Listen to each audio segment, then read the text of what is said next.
With the last DLC wave being released for Mario Kart 8 Deluxe, I thought it'd be a great time to finally look towards the next Mario Kart game. The Nintendo Switch is the first console since the NES which didn't get its own Mario Kart game, so Nintendo must have spent a long time trying to make the next game the best it can be. So here are a few things that I think needs to be added to make the next Mario Kart game perfect.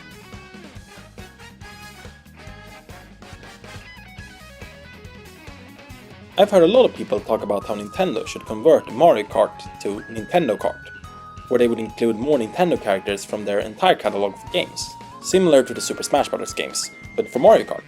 Personally, I think that switching the name is a horrible idea, since Mario Kart is such a strong brand, but including more characters from Nintendo's different games would be great, especially characters like Kirby, Samus, Zelda, Olimar, and so on.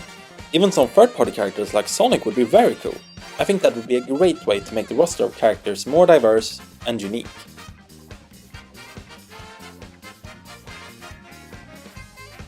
I think the mission mode from Mario Kart DS was a very fun concept, and I would really like it if they brought it back for the next Mario Kart game. It gave you more of a reason to play the game in single player, since only playing Grand Prix by your own can get very boring, so bringing it back would be a great way to add more single player content to the next Mario Kart game.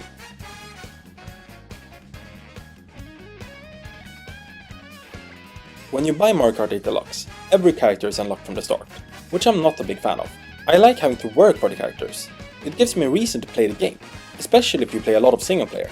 I understand that some people might not want to bother with working to unlock the characters, but you could at least have a few characters locked from the start, so that the people who want to work for the rarer characters can do that, and the people that just want to play with a lot of different characters without having to do anything can do that, so we can make both camps happy.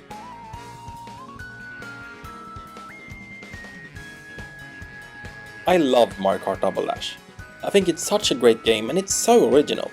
I think it would be a shame to completely leave that concept behind, but I also understand that it doesn't make that much sense to make a Mario Kart Double Dash 2.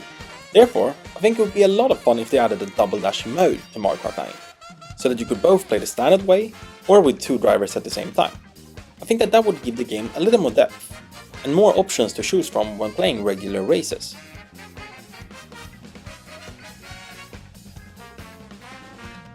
I think that Mario Kart 8 Deluxe's battle mode isn't that great. It's fine, but the balloon mode doesn't make that much sense. Instead of you only having 3 balloons that you need to defend for the entire game, you instead get new ones if you lose them all. And instead, the game has a timer, and you need to get points to win.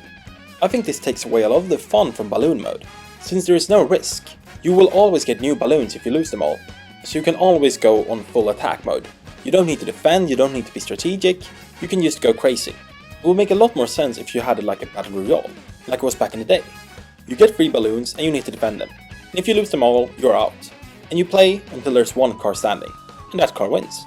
This would make the balloon mode a lot more fun, and add more strategic elements when playing the game.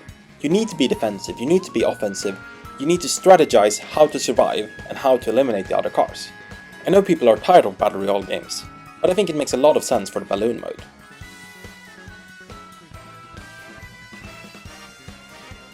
It might seem very obvious to say that you want new power-ups, or new items, but I think that many of the items in Mario Kart 8 Deluxe aren't that original.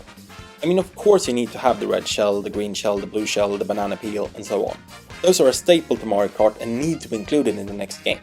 But it would be a lot of fun to make more original power-ups as well, unlike we've ever seen before in a Mario Kart. Nintendo has released so many Mario games since the last Mario Kart, so taking inspiration from these games would be a great way to expand the item roster in Mario Kart. But you could of course also add some original items that we've never seen before in a Mario game. Either way, I would like to see some new power-ups. Power-ups that we've never seen in a Mario Kart game before. In conclusion, the next Mario Kart game has the potential to be the best Mario Kart game of all time. If they can combine the best parts of the previous games to one complete great package, then it might even be the best game on Nintendo's next console. Either way, I can't wait to finally play a new Mario Kart game after more than 10 years.